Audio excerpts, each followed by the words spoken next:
Okay, so let's see if everything is working at the moment. Okay, so there is my face. What is going on, everybody? It's so good to be here, and I am very excited for what's happening at the moment. This is Gabriel Jones giving you a drop of sun any chance I get, and this is going to be very interesting. I spent a lot of time setting up this live stream, making sure the camera is angled right, have a good lighting source, my audio is on point, and I have all of my little graphics prepared for this little show that I'm about to do. It's going to be interesting because I have not done a live stream in over 2 years, so I'm not fully prepared for everything that could come my way. In fact, I think there might be a few loud noises because, as you can hear, there's like a sweep truck going on outside, and that is because I'm living very closely to the road this time. Like, it's a very different setting than where I was 2 years ago. But it should be interesting to see where this live stream is going to take me because, again, this is something that I have not done for quite some time. So, anyway, with that said, I think we can get on with the show and what we're all about. So, here it is.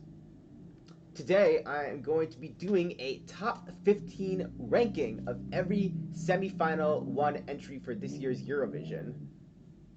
And it is going to be fun because some of my picks might surprise you. Some of them, you probably will expect, but this is going to be really, really cool because I think I'm going to be doing this as like a sort of series of live streams for like the entire month of April. Like this week, I'll be giving my thoughts on semifinal one. Then next week, it'll be semifinal two. Then the week after that, I can give my thoughts on the Big Five plus Ukraine. And then in the final week of April, I could give my top 37 ranking of every single entry that made it to Liverpool this year. It is going to be interesting, and I know that there will be some hiccups along the way because, that's something that happens with a lot of first time streamers or streamers who haven't done it in quite some time. But I'm hoping we have a lot of fun. And I'm hoping to get a lot of viewers on this. Hopefully, there will be at least some people who tune in for my special little presentation. Yeah, so this should be a lot of fun. Like I said. So with that, I think we could just get right into the show, and we are going to start with Norway. All right, so first up, we have Queen of Kings by Alessandra, who is representing Norway in the contest. Let me just widen out the screen a little bit to see if I. We're going to get to all these other entries, don't worry. Everybody's going to have their turn. All right, so let's talk a little bit about Alessandra. She was born in Italy, has a Norwegian mother, which I believe makes her eligible to represent Norway in the contest. That and she also became a citizen of Norway. She studied music since the age of 6, moved to Norway to be closer with her family, and little fun fact about her: she broke out through The Voice. And she competed on season 6, but was eliminated after live show 1. I don't have a full understanding of what that means since I haven't really watched that much of The Voice. I know the Music Man doesn't really pay attention to The Voice, but it seems that she didn't last for as long as she desired. I watched a few of her covers on The Voice, and I was pretty enamored by what it, not enamored, but like I was pretty astonished by what I had listened to. I enjoyed her covers of Georgia and Alicia Keys, as well as Dreamgirls. Like I really especially enjoyed her performance with Dreamgirls. Like I love how she like was entirely dressed in blue. Like she had like this entire blue outfit on. She even went as far as to paint her nails blue. I'm like, girl, that is dedication. Yeah, so yeah, I was pretty impressed by her. So when it came to the actual like national selection, I thought she was like a huge ball of energy at the Melodi Grand Prix in Norway. I remember she closed out the show with her song Queen of Kings, saving the best for last, if you would say. And when it came to that show, I was actually hoping that Ulrike Brandstorp would win. I hope I'm pronouncing her name correctly. Ulrike Brandstorp.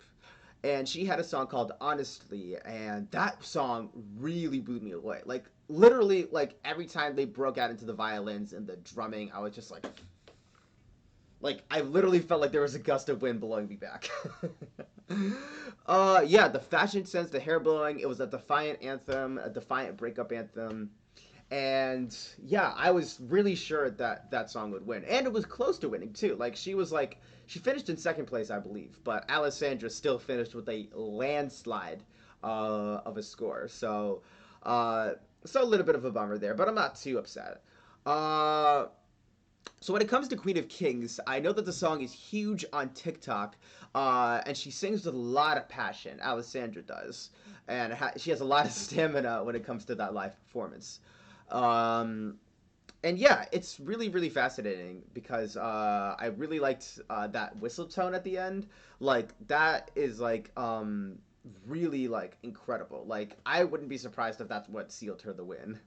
I really like her notes at the end of each pre-chorus. It's kind of sort of like a battling cry, you know, because like it's sort of like this is supposed to like be sort of like in the mindset of a warrior or a warrior, you know.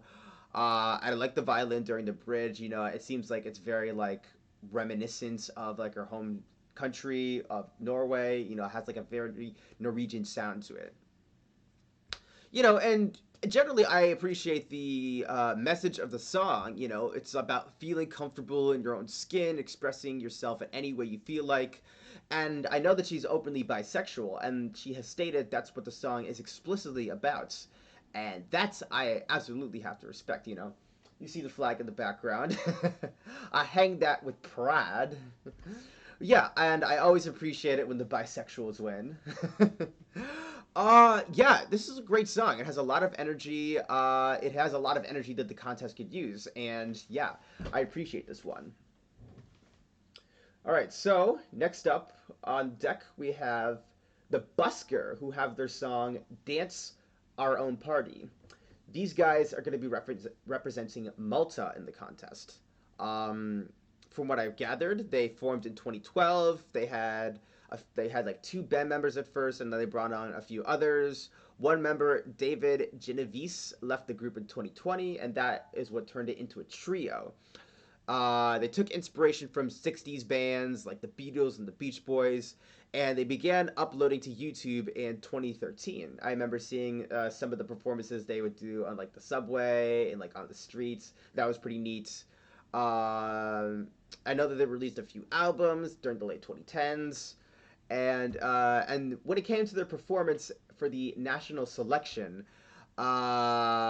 it was actually pretty decent. I like the title cards introducing every single part, you know, where they're at the party, but then they're driving home, and then when they get home, they're having like their own little private party. You know, that was pretty creative. I love the Mario pillows. I thought those were really cute. You know, very pixelated, and that little high kick that he does during the bridge was very very freaking cool.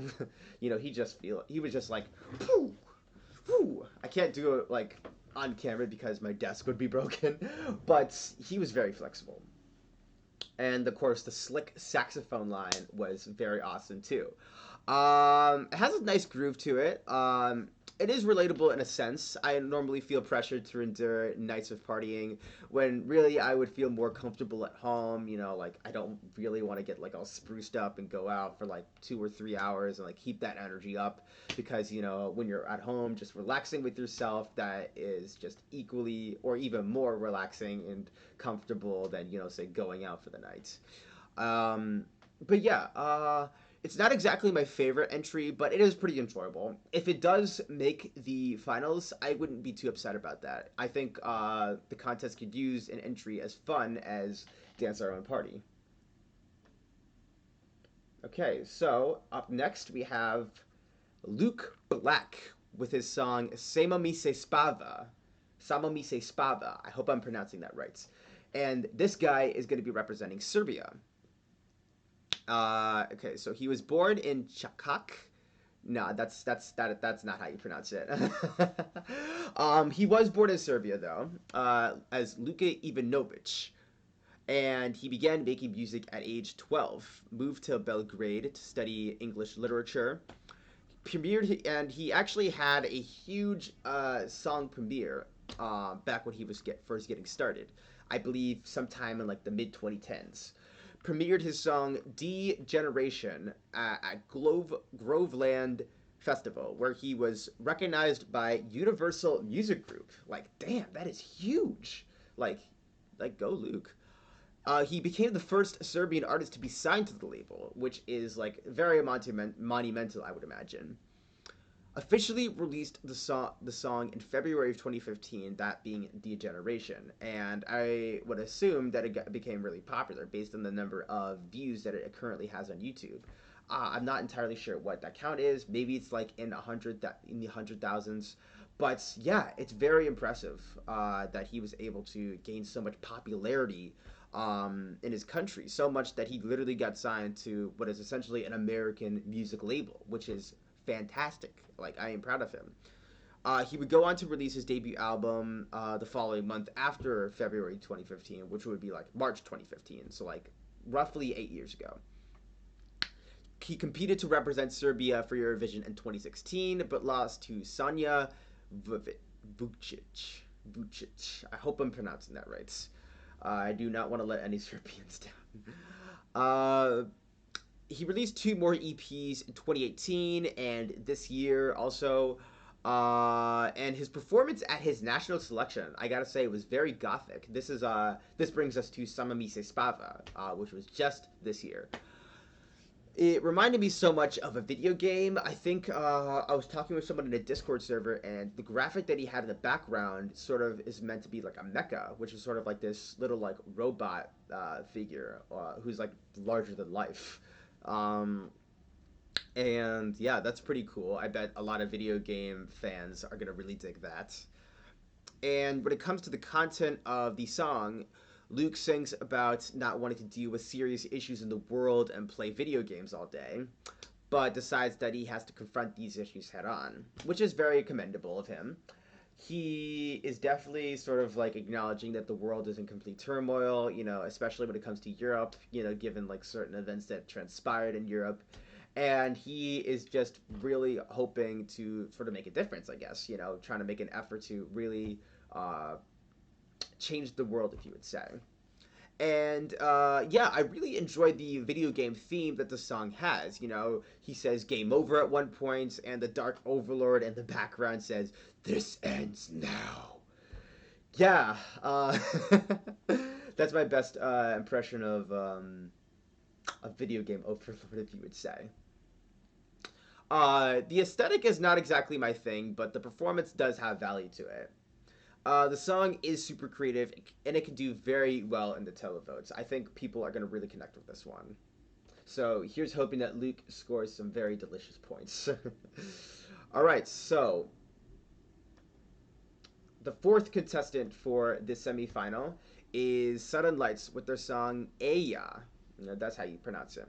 And they are going to be representing Latvia.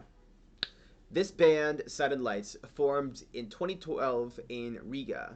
The band members met each other through music school. It was started by 2 guys at first, and then 2 other guys joined in on the fun. They had this very triumphant moment when they finished in first place at the Perma Plate in 2015. I think I'm pronouncing that right. I'm pretty confident that I am. Stuttering on my words. God help me. They released a batch of singles in 2015, and they actually performed pretty well. They reached Latvian radio stations, which is really cool. They competed in Supernova in 2018, but they finished as runner-ups. Ooh. Yeah, that does not sound fun. They came this close to making it into the contest, but just came up short. We're going to see something like that in a bit. Well, they did perform their first big live gig when touring with a band called Brainstorm. I'm not too familiar with Brainstorm, but I assume that they are pretty well known in their own country. When it came to the national selection, I really enjoyed their performance at the national selection show. And it was just super impressive. Like, they had a very intimate atmosphere, and there was like a lot of sentimentality in their sound. The stage lights flashing around the group was pretty cool. Oops, knocked my mic a little bit. The band members swaying together was also really cool. They just kind of went like this, like I guess during the bridge, during like the big climactic moments, if you would say. Yeah, those guys had real good chemistry with each other on stage. And the song is like supposed to be a lullaby to the listener.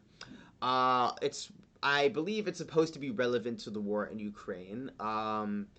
The second person that they're singing to is a young child who the vocalist tries to sing to sleep to get through the travesties happening in Europe. And again, it's like sort of like a song about, confronting or talking about or acknowledging real world events. On the last song, Luke Black is talking about, no, I need to get off my butt and actually do something. I need to say something. There are some real issues going on and they need to be dealt with. Here it's sort of like they're singing to a child, trying to comfort them because the world is in a scary place at the moment, and they really feel the need to sort of put them at ease. And I guess I can appreciate that. It's definitely something that is admirable in this day and age. But yeah, I really did enjoy the song a lot. I find myself returning to it quite a bit on Apple Music, and it's really sweet. I also kind of like the little beat that they play at the beginning with the little drum sets. Not the drum set, but like drum machine, I believe it's called.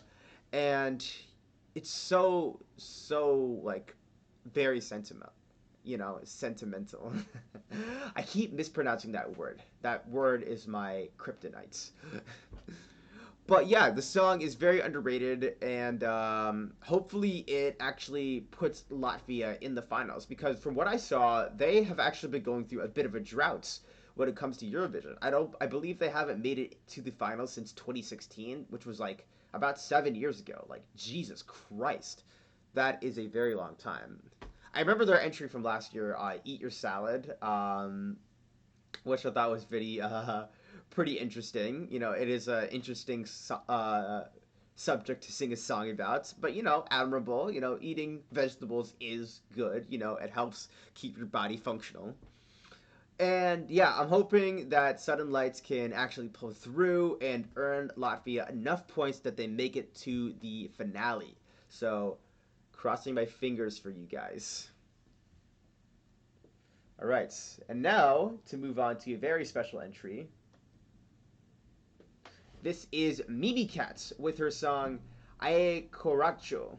Coração, I think it's called. She is going to be representing Portugal in this year's contest. She was born in Coimbra as Marisa Isabel Lopes Minha. Yeah, a very long name with two middle names, I believe.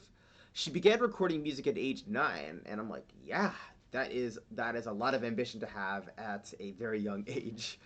Um, she entered the national selection Festival de Cancho in 2001 when she was 15, but failed to make it to the finals. That is a little bit disappointing. Although, to be fair, she has stated that, in hindsight, she doesn't feel as if she wasn't as prepared as she could have been. She was 15, and so, like, I guess she didn't have, like, her musical tastes, like, fully, like, realized at that point. But that did not stop her, and that did not kill her ambition, though. She released her debut album in 2014, continued releasing new material and performing at live events throughout the 2010s. I remember looking up on the database that she had all these different events going on, and I just cannot list all of them off because it's just so, like, packed. You know what I'm saying? At Festival de Kenso, I believe I was rooting for Voodoo Marmalade to win the whole contest. I was really impressed by the nice groove that they maintained within the song. The song, I believe, was called Tormento. All the band members were working in perfect harmony. It's a song about escaping your inner thoughts and seeking peace in your mind. Like, I was really feeling that one. I remember just kind of, like, bopping in my seat, just, like, having my shoulders move like that. And, yeah. Unfortunately, they did not win. I believe they came in 5th place. I know that they, like, were like right in the middle of the ranking. So yeah, kind of disappointing, but Mimicat, very close seconds. Like, yeah, like she was without question my second pick. And I was really impressed by her song. Flamenco fits her style very well. The choreography had some attitude to it. You know, like she was just like moving her head and like her hair was flying a little bit, which I thought was really funny. Um, and yeah, and I was sort of doing research on this song, and I remember hearing an interview that she actually wrote the song about 10 years ago and first recorded the demo 5 years ago. Like, so she had this one sitting in the vault for a very, very long time. And she was like, you know what? Let's turn the little lock, open the door, take it out, and let's try to make something happen with it. And bada boom, she has a song that got her into the semifinals for Liverpool. Splendid, splendid. And when it comes to the subject matter, she sings about her never-ending desire for her love. The lyrics have so much personality to it. Like when I translated the lyrics, she was saying, "The doctor says there's nothing to be done. Lost cause." I saw him writing. I'm like, Jesus Christ! Wow. I mean, like when you go for a checkup and he can't do nothing for you, then you know you have like a real bad case. You know, in this case, the case is like love, and affection and desire. Yeah. She also sings with a lot of ferocity, I gotta say. Like the belting at the end. Da, da, da, da. Yeah, that voice had a lot of power to it. Like, yeah, I can definitely see why she was selected to represent Portugal in this contest. Yeah, it's a very strong entry for the country. I'm rooting for this one to receive a lot of big points, and I am very much hoping that it enters the finals. Uh, then we have our next entry for the semifinal. We Are One by Wild Youth, who are representing Ireland. And oh boy, this one is kind of an interesting one to talk about. So Wild Youth is a band that formed in 2016 in Dublin. The band released two EPs in 2017, released their debut album in 2019. Something that's really interesting is how they toured with the Script in 2018 and Lewis Capaldi in 2022. Like that is pretty goddamn huge. Like the Script is like probably the most famous Irish band to break out of the country in like say the past 10 years. Like I remember them being pretty damn huge in the early 2010s. They had The Man Who Can't Be Moved, Break Even. They had their collab with will.i.am, Hall of Fame. A lot of other popular songs that fans would recognize. And of course, Lewis Capaldi is a superstar when it comes to Europe. Like, they love him to death in Europe. Um, so yeah, like the fact that they toured with those artists is pretty interesting, pretty neat. Then there was the national selection for Ireland, which honestly couldn't have gone worse for me.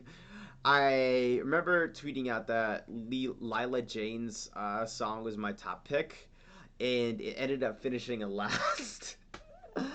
Oh man, that was not that was not cool for me. That was probably my most embarrassing prediction throughout this whole national selection season. But I remember noticing in the crowd when they did the telecast on the Late Late Show that Connolly was the popular choice to win that contest. And I was kind of like, okay, if it doesn't go to Layla Jane, then maybe like Connolly. And she came up just short. Oh man, Wild Youth had 24 points and Connolly scored 22. And oh man, that was just, ooh, that one really stung me. That one really stung me. Yeah, I know that the guys kind of like comforted her after they were announced as the winners. They were kind of like, no, she shouldn't give up. She should keep trying, keep making music, which is something I definitely appreciate. But yeah, I was just so disappointed that Connolly was not the choice for Ireland. Her song was like a darkly mystifying power ballad about the passage of time, which I think that sort of really speaks to a moment in time, since she wrote it during lockdown. And, since it's now been 3 years since the COVID pandemic took off, or I don't know if took off is the right term, but ever since it started, it feels like we've really been going through time quickly. Like 3 years has now gone by, and it feels like we're still like living in like early 2021 or late 2020, which is insane. Like Jesus. But yeah, that song did not win. We Are One came out on top, and yeah, I don't know if I'm feeling this one. Honestly, I'm just not.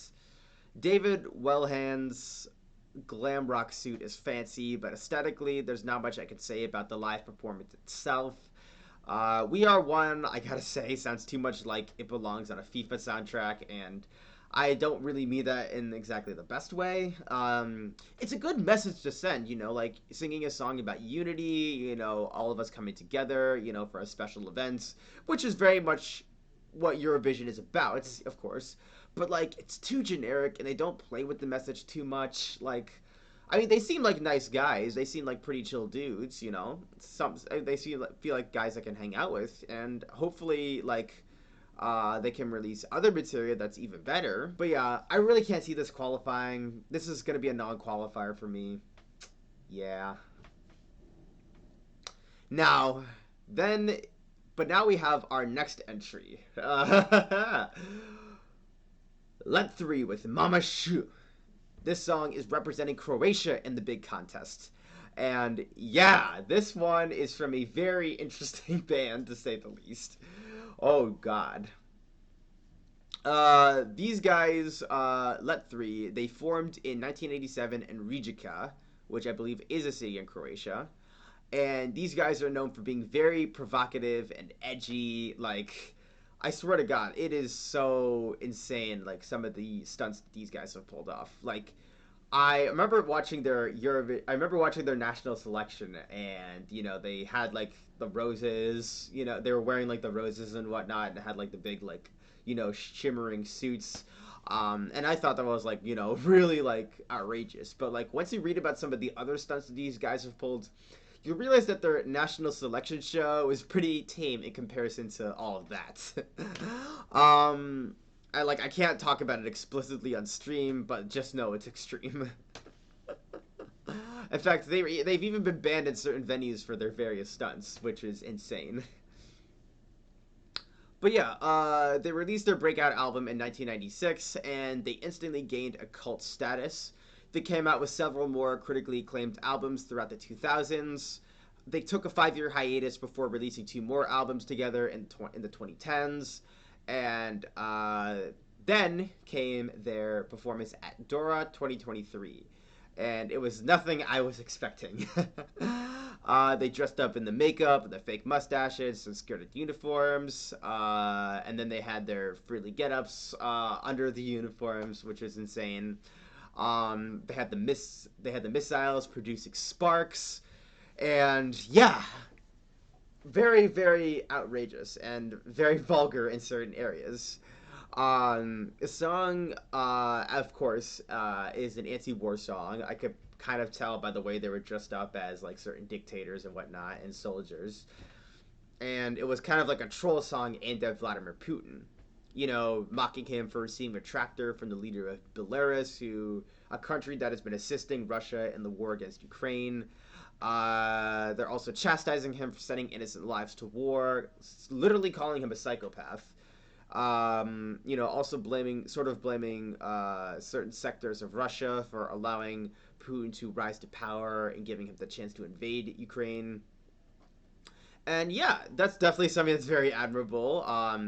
Given the band's history, their history with progressive politics, or what we here in America would define as progressive, that definitely seems on brand for them.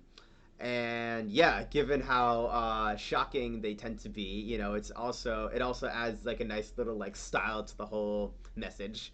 The sound is very experimental, but it's sort of like meant to play tricks with your ears, since it is kind of like a comedy song. It's meant to be a funny song. The lead singer Damir Martinovic belts with such passion. I gotta commend him for that. And a lot of people, I believe, aren't exactly too thrilled about this song representing Croatia, since it's supposed to be like a joke song. But you also have to understand that, like, jokes take effort, and there's definitely a lot of effort put into this song. With the way that they set up the choreography on stage and the outfits, and the way they, like, put together the makeup to sort of mock the posters that were banned in Russia. And yeah, it's super funny and energized, and it's definitely something the contest needs. And I have a very strong feeling that this is going to make the finals and earn a lot of points in the finals too. Yeah, this is something that I can definitely enjoy when watching the contest. And now we're going to be moving on to Watergun by Remo Forher, who is representing Switzerland. And this guy is pretty interesting. He originated from Hamburg, spent his childhood learning how to play the flutes, the piano, but especially the accordion. From what I have read and heard, that is the instrument that he is most good at playing. And yeah, he seems to be very virtuous. So much like Alessandra, Remo originated from the voice of Switzerland. He even ended up winning the season that he competed on in April 2020. He performed songs from Lewis Capaldi, James Arthur, and Harry Styles. I remember watching his audition where he sang Someone You Loved by Lewis Capaldi, and yeah, you can definitely notice the similarities between their voices, like the way he hits that low register, very reminiscent of Capaldi. He even released his winning single Home that same month, which is pretty cool. I remember them doing that for American Idol whenever the winner, like whoever won that season, would end up releasing their own original song that was written and composed specifically for the show. So that's really cool. Neat how certain little traditions from America get spread to Switzerland. So to talk about a song, Watergun, Remo was talking about how the song isn't really specifically about the Russian invasion of Ukraine, but he says that it can be applied to the conflict, because some people, I guess, have sort of made that connection. And it is pretty interesting how he laments over having to lose his innocence and grow up in a world where political struggle has led to bloodshed. And that's definitely something that I think a lot of people, entering adulthood can relate to. The low registered singing again is quite impressive. It is very reminiscent of Lewis Capaldi. And honestly, I think he could earn a ton of votes based on the similarities in style. Decent song overall, but whether it makes the finals is up in the air for me. You know, not exactly, something that I'm going crazy over, but it's okay. It's okay. And then next up we have Unicorn by Noa Kirel, who is representing Israel. And she originated from Ranana, became interested in music at age 11, began releasing music in 2015 through YouTube, and apparently she has become a superstar. A superstar in her home country, scoring tons of top 10 hits since 2013. She has starred in movies like Almost Famous and TV shows like Kafula and Shilton Hatsalelem. I hope I'm saying that right. And she became a judge on Israel's Got Talent. Furthermore, she represented Israel multiple times at the MTV Europe Music Awards, was named Woman of the Year by the annual Hebrew Hymn Parade. Like, she is just dominating the music scene in her country. Like, she is unstoppable when it comes to Israel's music. And then, when it comes to Unicorn, the song she has for this semifinal, it's like a powerful dance pop anthem that shows Noa Kirel's amazing vocals. The noir orchestral intro is pretty neat. I sort of dug that a little bit. It's just a song about empowering yourself, making yourself as beautiful as a unicorn. I guess she kind of like does this kind of symbol in the video. I hope I'm doing it right. Uh, uh, um, in terms of like other production choices, I'm not digging them too much. The "Do You Want to See Me Dance" part can be a little excessive. I remember some people comparing it to Blackpink, which I think is pretty accurate. Um, the choreography when she goes to Liverpool could be insane. Like, I mean, I've seen some of her dance moves in that video, and they were pretty neat. I also remember the image of her like literally being a centaur, which I thought was interesting. Like that's an image that's gonna stick with me for a long time coming. It has a really good chance of wowing the whole audience. Yeah. Seems that she can impress a lot of viewers with this song. All right. Next up on deck after Noa Kirel is the song Soarele.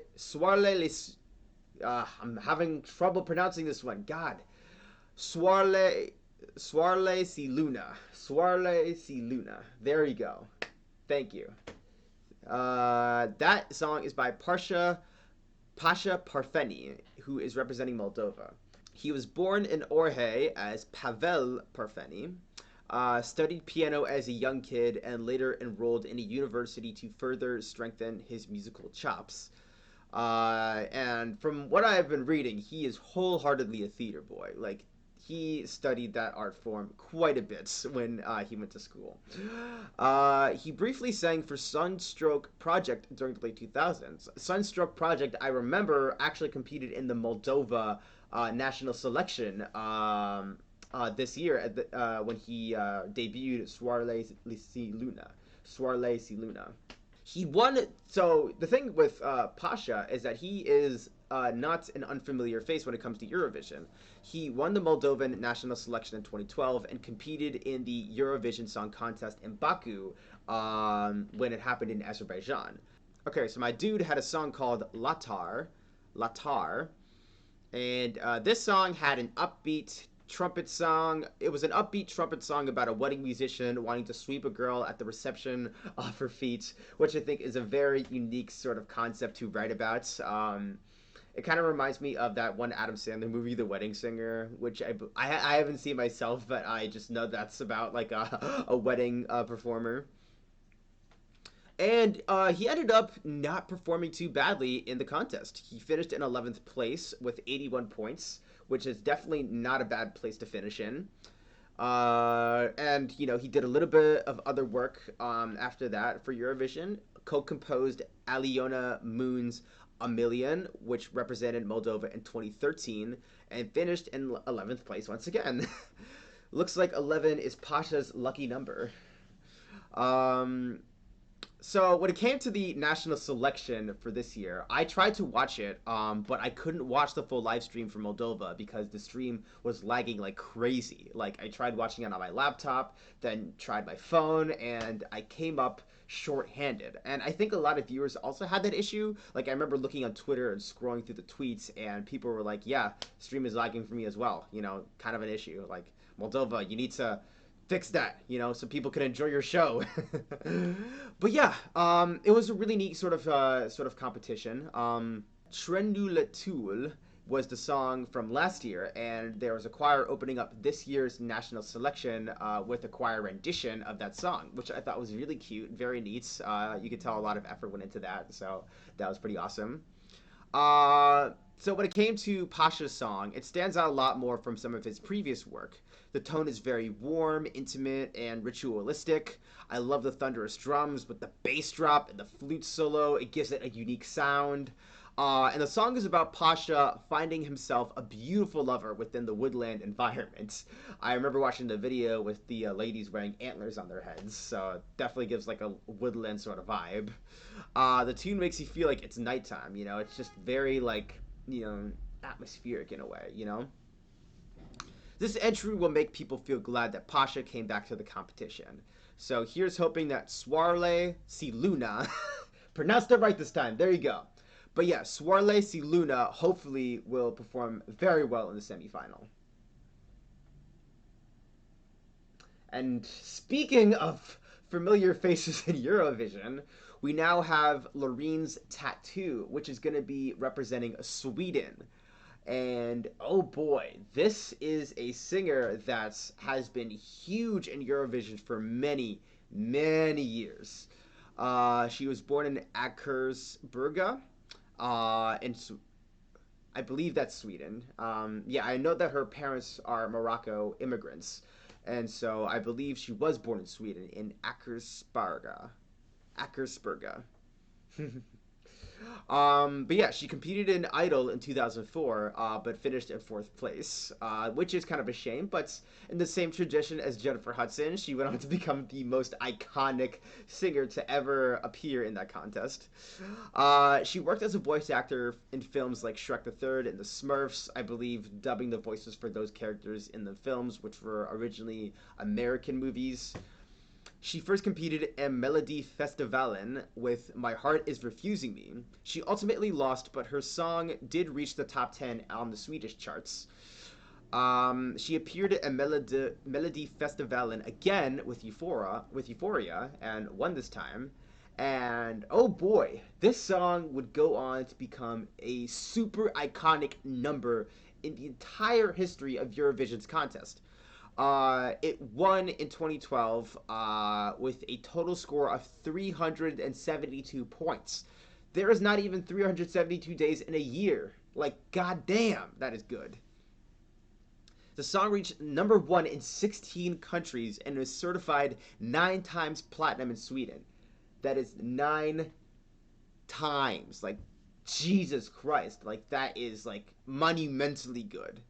And like I said, it's widely considered one of the biggest Eurovision songs in the contest's history. Like, Jesus. She appeared at numerous festivals and television programs all over the world, and she would also release her debut album in 2012.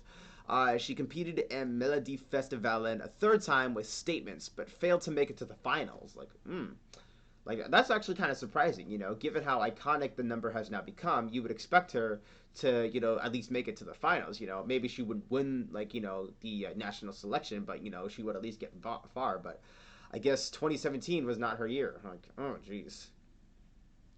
But of course, she was inducted into the Melodifestivalen Hall of Fame in 2020. And, yeah, that was how she became super iconic in Sweden. And when it came to the national selection this year's Melodifestivalen, I was kind of rooting for Panettone to win. I enjoyed their vibrant colors and their tropical sound. And honestly, I was kind of disappointed that they didn't earn more points. Like, they deserved a lot better. Like, I was hoping they would finish with a strong score, but looks like Sweden was not really feeling that one, which is, dang. Tattoo is, when it comes to the actual song Tattoo, it's very wide in scale, giving the song weight and meaning. Loreen can belt like no other, and she laid on a 1.8 tone lead prop, and that was so powerful, although I heard that she's probably going to have to change that, you know, when she gets to Liverpool, because, you know, oh, shit. Ooh, I got a new follower. Thank you so much to Eliana Arts 3. That is your name. Thank you so much for the follow. I very much appreciate it. Thank you so much. Ooh, that felt good. But yeah, so when it comes to singing, she sings a moving song about holding on to pain while going through heartbreak. She makes you feel emotions she's going through. Like, she really emphasizes the weight of the entire, like, you know, conflict that she's going through. Like, she really, and that's something she's able to pull off with a lot of her other songs, like including Euphoria, you know, especially Euphoria. But yeah, I liked also watching her interview after the contest was over, or I think it was during the rehearsal. I might be hazy on that, but she gave an interview, and then Panatoes was walking by, and I thought that was very cute. She called them her brothers, which I thought was adorable. I remember watching that, and I was like, "Hey, I know those guys," and that was pretty cool. Yeah, this song, like a lot of people have said, could actually take the big win. That would not surprise me. This is a real competitor for the entire show. Like, this might be the song to beat. Okay, so with that, we can move on to our next contestants. That is TuralTuranX with their song Tell Me More, and this is going to be representing Azerbaijan. So when it comes to TuralTuranX, they are twin brothers. They were born in October 2000 in Zakatala, and they began playing the guitar and the synthesizer during high school. But they briefly had to take a break from music after their father passed away. Which is pretty tragic. Hopefully, they've been able to process that. Terrell moved to Baku and formed a group called the Red Jungle, and Turan eventually joined the band, and I believe that eventually they would go on to just become a duo, a duo of twin brothers. And yeah, when it comes to Tell Me More, it reminds me of some of those adult contemporary jams from the 2000s, something like Gavin DeGraw or Colby Calais. The escalation into rock and the falsetto is pretty neat. They sing about wanting to be loved, which is a very simple, straightforward message. If I have to be honest, though, the song just doesn't have any bite to it. It doesn't have any strong moments or climactic moments where you feel gratified by the end. So, yeah, I'm not really feeling this entry. Nothing too special about this one. Yeah, I don't see this one really making it to the finals, if I gotta be honest. Brutally honest, if you would say. So yeah. All right. Next up is My Sister's Crown by Vesna, and they are going to be representing Czechia, formerly known as Czech Republic. Yeah. So this band was founded by lyricist and composer Patricia Fuksova in 2016, and she brought on other members during that time. I think they all met at a conservatory, and Patricia had the goal of bringing together an all-women group while studying at said conservatory. And eventually she slowly brought on members of the group: Bara, Marquita, Teresa, Andrea, and Tanika. And yeah, they would go on to put together this really super powerful group. Released songs named after goddesses in 2017, which was kind of a theme that they wanted to be consistent with during that time. Emphasizing the power of the women. They came out with their debut album Pata Bohina. I am saying this completely wrong. Forgive me, please. But yeah, their debut album was released in 2018. They released a second album, Anima, in October 2020. And then came the big show, their big selection show, ESCZ 2023. And it was an interesting experience. And it was kind of interesting because, they had all the musical acts perform, and then they gave viewers a week to vote for who they wanted to send to Liverpool. And I remember this was probably the only national selection that Americans were allowed to vote in, or at least, it was the only national selection where international viewers could vote in. I think I do remember. Yeah, I do remember voting for Vesna in this. And so, My Sister's Crown, when it comes to the actual content, it's an anthem about female empowerment. It has more pop mixture than some of their older songs that I listened to when, kind of digging into their catalog a bit. I enjoyed the angelic choir as if it's singing in a church, which is cool. It has a very aggressive beat to it. You can tell its sound is rooted in Baltic culture. And it's kind of spreading a theme of unity to all the Baltic women in Europe. The band features women from different backgrounds. I know half the group members are from Czechia. Then you had one member from Bulgaria, one from Russia, and then one from Slovakia. Maybe I think they're Slavic. Probably. Someone correct me on that if I'm wrong. But yeah, that's what's going on with them. I know that there has been controversy over some of over the song's effort to spread unity. But honestly, I don't know if that's entirely true. Because I know when you watch the video, you have kind of this message about how imperialism is sort of squandering the Baltic region of Europe, and oh, pop filter. And the videos kind of depicts how the Russian people have been deceived lies by their governments, and they then choose to side with the people suffering. Well, at least, the Russian women in the group, the one who's kind of doing this in the cover arts. So yeah, I don't know if that's a message. I don't know if that's a criticism I entirely agree with. So yeah, I mean, people are definitely free to give their thoughts and sort of like give their opinions on this entry, in the chats or the comments when I upload this to YouTube. But yeah, I do think this entry is pretty strong. I do think it's pretty respectful. It's certainly a divisive song, but with proper staging and visuals, it can leave an impression on viewers and spectators. Yeah, I'm hoping that this one can pull through. Up next is Mia, Nicolai, and Dion Cooper, and they have their song Burning Daylight that is going to be representing Netherlands. So to give you some background on each singer, both singers, Mia Nicolai was born in Amsterdam. She learned to play the violin and the piano, attended music school in London, then moved to Melbourne. She currently lives in Los Angeles, here in America, and she has released a few singles in the 2020s, including a collab with Duncan Lawrence, who you may recall won Eurovision in 2019 with his song Arcade. And that song would go on to become a huge hit on TikTok and even chart in America on the Hot 100. Yeah, I know that there are some people who do not like that song, especially Spectrum Pulse and Tied in the Shadows. But song is alright, if you ask me. Then we have Dion Cooper, who was born in Wassenaar, South Holland. His father played drums for a funk band, so we know that he comes from a musical family. He learned to play guitar at age 15. He competed on The Voice of Holland, but lost in the battles round. I actually remember watching his audition where he was singing, "And I'm feeling good," you know. I believe that's the melody. I don't want to sing the exact melody because, TOS. But yeah, that's what he performed when he first appeared on the show.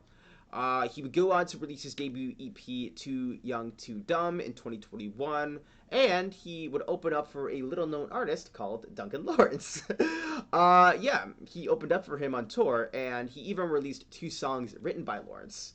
So both Mia and Dion are 2 singers who sort of work with Duncan Lawrence, are very close to him, so you can definitely tell that they, have the best working behind them. So when it comes to Burning Daylight, Mia and Dion blend their vocals together robustly. The production is mixed nicely. Duncan Lawrence's influence can be heard all throughout, with that soft, somber sort of mood to it, that tone. The singers have great chemistry. I remember watching them in an interview, and they were like, telling jokes and laughing together, really having fun. Like, you can tell that their personalities gel splendidly. And that's good because, it's important to have that sort of chemistry when putting together a duet like this. So, yeah, props to them for that. And the song's meaning is them wanting to move on from past turmoil and building better lives for themselves. They sing about how they wish they were stronger and how they were more capable of moving past, certain traumas that they've experienced. And it seems that by the end, they're sort of able to have that triumphant, they're sort of able to reach that goal. They're sort of able to triumph over all of that turmoil. And, it seems that they like work together and sort of help each other through all that. So that's very admirable. I can definitely appreciate the little story arc that these 2 go on. This can perform very high in the televotes. People will connect with this, I'm sure. Especially since one of the artists behind it is a person who has become very familiar with, who's become very famous with Eurovision recently. So yeah, I think this one could do well. And now we have our final entry in the semifinal, the first semifinal. And oh boy, it's a real good one. My dude Käärijä with the song Cha Cha Cha. And he is going to be representing Finland. And oh boy, this guy is a character. Born in Santa Vanta as Hier Poihunen. Please correct me on the pronunciation. Please, I beg of you. But yeah, to continue with his journey, he played drums while he was a teenager. And the music greatly focuses on themes of gambling. I read that his stage name was inspired by the Finnish word for roll, Käärijä. It has the J added to it. So he released music independently before being signed to Monsp Records. He released 2 singles that were so successful that the label expanded their contract with him. So they really had faith in this guy. So then there was the national selection. I remember I was in Florida and I remember watching this on my laptop while we were like, chilling in the little resorts. I remember predicting that Robin Pakalin would take the win because I was very amazed by the acrobatics he could pull off. Unfortunately, he did not come out on top, but he did finish in fourth place, and I will take that. Again, middling results. I remember Ukraine gave him 12 points, the Ukraine jury, and so it's good to see that they were on my side in that regard. Um, the actual song itself has a lot of ferocity to it. Like he's just like a beast when he's like speaking into the mic or rapping into the mic. His personality is very animated and silly. The colors jump right out at you. Autotune singing fits perfectly with the sound. Yeah, it's like a real attention grabber. Like he knows how to make an impression on the listener and the viewer. Käärijä raps and sings about wanting to let loose after a long, stressful week. He's letting his wits go and just living it up like a wild animal, like out on the prowl. He's just swallowing pina coladas and champagne as if there's no tomorrow, as if the world is gonna end soon. Uh, the song doesn't exactly sound like cha-cha-cha music, but that's the headspace that he's looking to occupy. That's like the mood he's like set himself in. He has like a determined goal, and it's just have a good time and not worry about what tomorrow brings. I don't even care if I get a freaking headache. I just want to let loose and have a good time. But yeah, this song could absolutely win the whole Eurovision Song Contest. Yeah. And honestly, like when it comes to a lot of these entries, like there are so many like iconic performances that you can see in semifinal one. You have Let 3 for Croatia, you have Alessandra for Norway, Käärijä for Finland, Loreen for Sweden. Like it seems like there's going to be a lot of iconic performances happening in this contest. At least for semifinal one, this is like where all the big performers are really gonna be shining. And it's going to be interesting to see how everything goes down because like I said, there are so many like iconic performances that have gone viral. You have Käärijä and so many other different artists, and yeah, this could be something that really captivates people. This is the semifinal I think people are going to really be jazzed up for. But of course, when it comes to my actual ranking of we have to see who is going to come out on top. With that, I can officially reveal my ranking for the first semifinal. Who I think is going to qualify for the finals, who I think is going to fall short. Let's get into it. Here is my official ranking. So, the qualifiers for the first semifinal. To start off at number 10, we have Samo spava by Leak Black for Serbia. I still like the video game aesthetic. It's not something I'm feeling too passionate about, but I think it could really, leave an impression on viewers.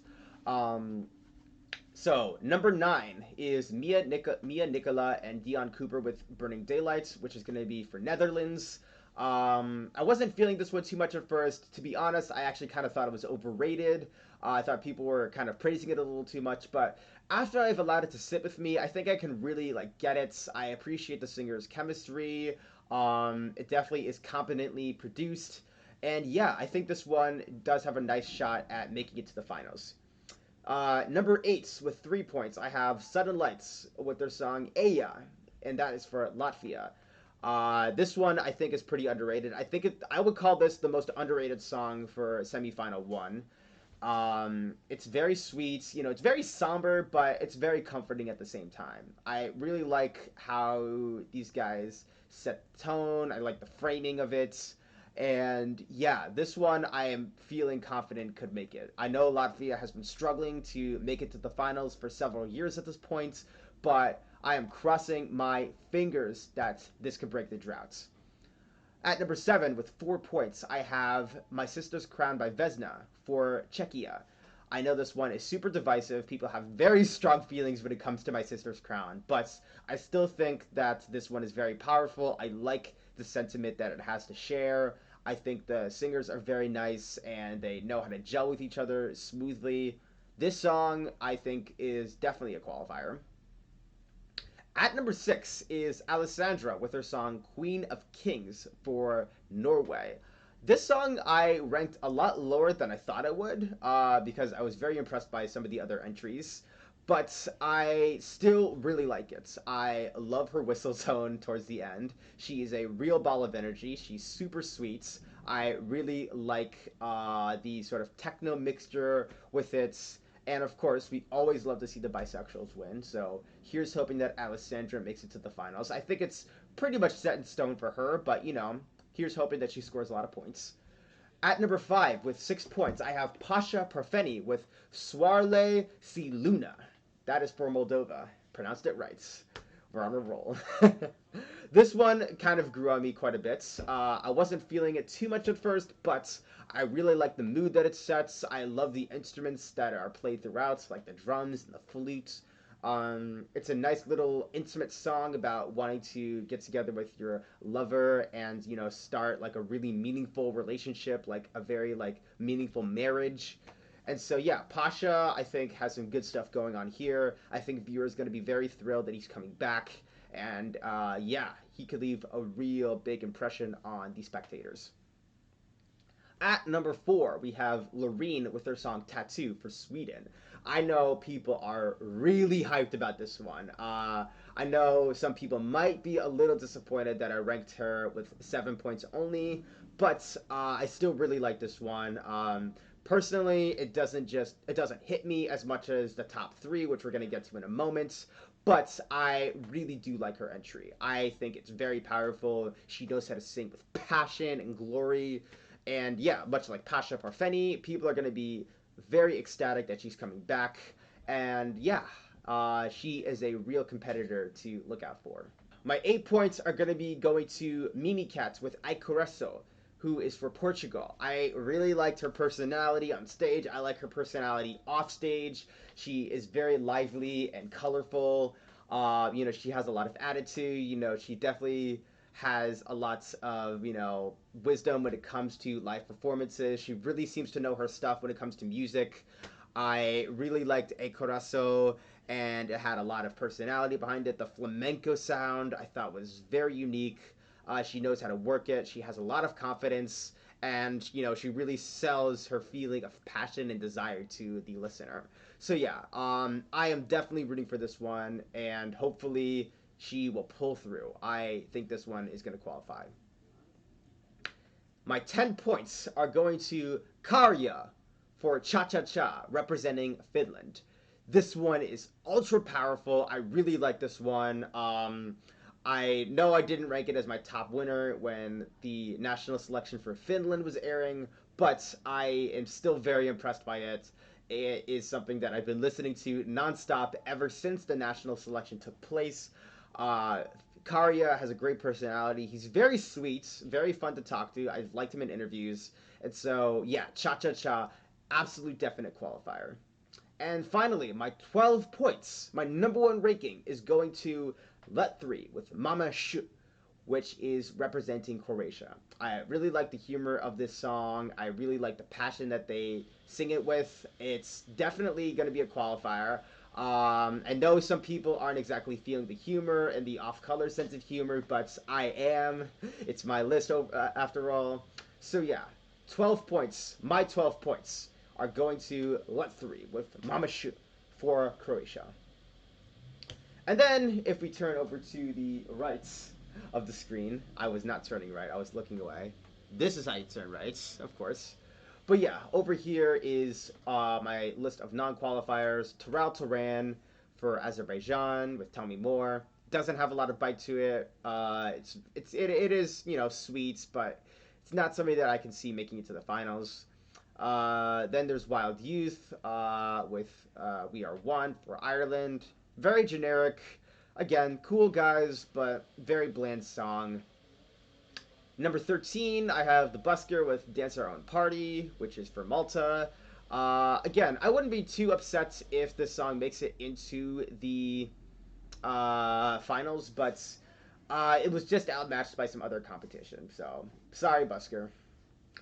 Number 12 is Remo for Her with Watergun, which is representing Switzerland.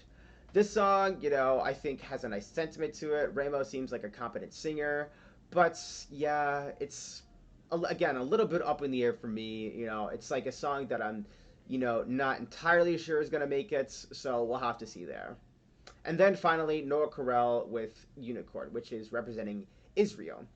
I actually remember having Noa Kirel in my top 10. It was between her and Luke Black. But I had to think to myself, okay, if I pick these two artists, if one had to be chosen over the other, who do I really want to see make it into the finals? Between these two songs, which one do I think could really work for the Liverpool stage? Something that'll really serve as a spectacle for the live show. And ultimately, I chose Luke Black. So, yeah, sorry, Noah, but yeah, that is my ranking. And so, yeah, that is what we have going on here. That is my overall ranking for the semifinal, the first semifinal for Eurovision 2023 in Liverpool. So yeah, that is what I have going on here, and hopefully y'all had a really good time. Y'all really enjoyed yourselves. Again, this is something that I haven't done in years. I have been streaming. I streamed back in 2020, 2021, but then kind of took a break from it. Then kind of focused on my YouTube channel. This is going to be on YouTube for the record, in case people want to catch the highlights and are navigating to my Twitch channel. But yeah, this was really cool. I really enjoyed doing this live stream, and like I said, there's going to be a few more.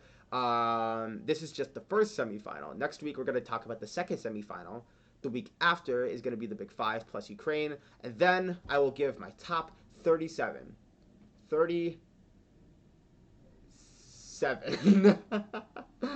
I don't know how to use my hands today. But yeah, that is what I have going on. I thank the people who tuned in for this. And I also thank the people who are going to watch the rerun of this on YouTube. Yeah, my mouth is kind of foaming with spit. Yeah, this was a lot of fun, and hopefully y'all enjoyed yourselves as well. And yeah, so this is where we're going to sign off.